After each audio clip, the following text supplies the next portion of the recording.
hello. And welcome to my dressing room and to my guide. Your guide was a young girl who has called this hospital her home for more than 12 months. Karen is 14, only 14.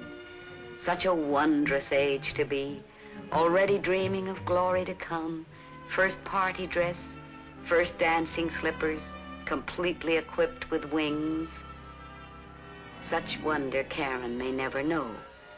What she has known intimately is the iron lung, the rocking bed, and then, because the care you helped pay for was constant and good, at long last, the wheelchair.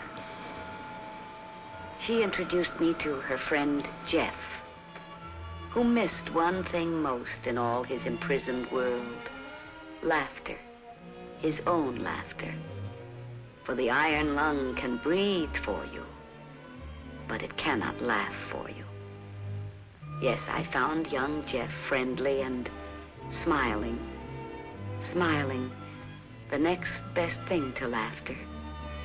And I found him so interested in the polio vaccine he had heard about. Would it work? Would it keep polio from hurting other boys and girls? Could he hope that the day was near when his sister might be free from the threat of crippling polio? I told Jeff that all his hope was justified, that he could and should let his hope grow even stronger. I told him about the almost incredible amount of work now going on to evaluate the history-making vaccine field trials. I told him, too, that a lot of vaccine was being stockpiled against the hour when the final word of its work would come to us. Vaccine held in reserve for easy access, so that not a day would be lost in getting it to all parts of the country. At the sight of little Jenny, I felt, as I'm sure you would have too, a rushing surge of pity.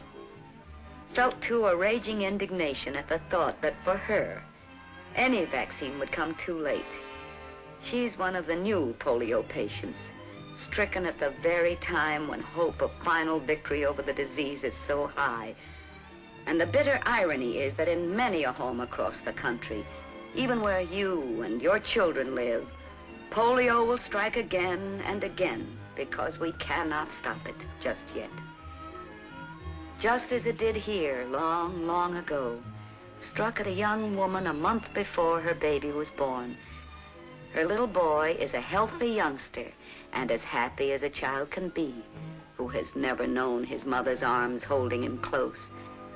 For little Lane was born in an iron lung, and his mother has never been able to leave the smallest delivery room the world has ever known. But she's alive, and alive with hope you have given her, that someday she may be able to make those terribly important steps that will bring her home again. The rocking bed, the chest respirator, and the wheelchair. I wonder if you know how many thousands of young men and women have been severely stricken with polio during the past few years. The dangerous to life bulbar polio, so much the most expensive to care for, and almost all of them dependent on you, on what you give to the March of Dimes. Mary knows what you're doing for her. I didn't have to tell her. She knows the miracle of having friends she has never seen.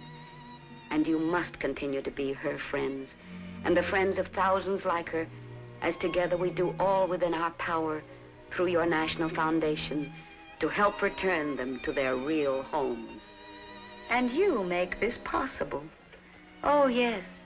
Constantly you are helping the stricken not only to better health, but to a measure, an ever-growing measure of happiness.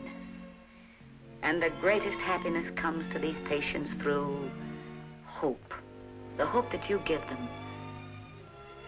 When we left the room where all was stillness except for the sobbing of the bellows of the iron lungs, Karen and I came to a room where all was movement. The movement, life-giving, life-saving, of the rocking bed. This rocking bed was designed not at the desk of a furniture maker, but in the searching mind of a medical scientist. Swing up, and the diaphragm of the patient is pulled down. Swing down, and the diaphragm is pushed up. The rocking bed is as truly a breathing machine as the iron lung, and for the patient, who has graduated to one, the rocking bed is like swinging on a star, free if only for an hour or two a day, at the beginning of his recovery from the captivity of the iron lung. The greatest decency man is capable of, putting his mind to work in an effort to save another's life, is responsible for this piece of equipment. And how much all this equipment costs, and how much it costs to increase the ranks of men and women with skilled hands, trained hands, the doctors, the nurses, the physical therapists, and all of those who must be constantly at hand to keep the equipment going, here and in hospitals all over the country. And your March of Dimes money is truly merciful, helping polio patients to really live as well as just stay alive. Think of the anguish of this young father, his family's breadwinner, when polio stilled his working hands, the creative hands of the aeronautical engineer. He was told he must get better, and he believed the words, for they were true. True for him, and true for his neighbor. For polio hit next door not many days after Fred felt its cruelty. And now Fred and James are neighbors again, and both of them look forward to going home again. For one of the great jobs of your National Foundation is the rehabilitation of polio victims wherever and whenever possible. And when Karen introduced me to Bobby, my heart went out to him and to his parents. Such a pitifully hurt little boy, such a gallant child. He rode to greet me, scooting down the corridor on his treatment board, pushing his way towards me like a young athlete riding the surf, challenging the sea. It's polio he's challenging, the enemy that struck him down long before he had seen 2 bright candles on his birthday cake. But he'll get up from the floor. Yes, someday Bobby will walk.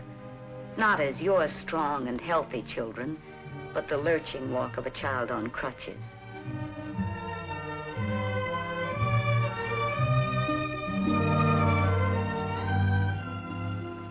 You know what Karen said to me as I was leaving?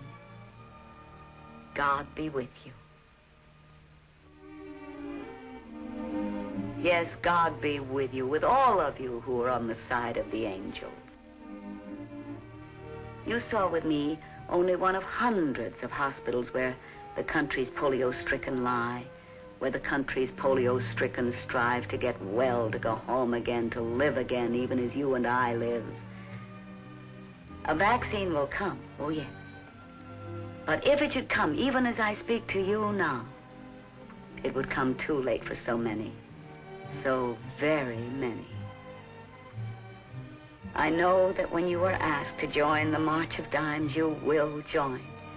And you'll keep on the march and in the march as long as your dimes and dollars are needed. Curtain call, Miss Hayes. Oh, thank you. Come with me now into the theater.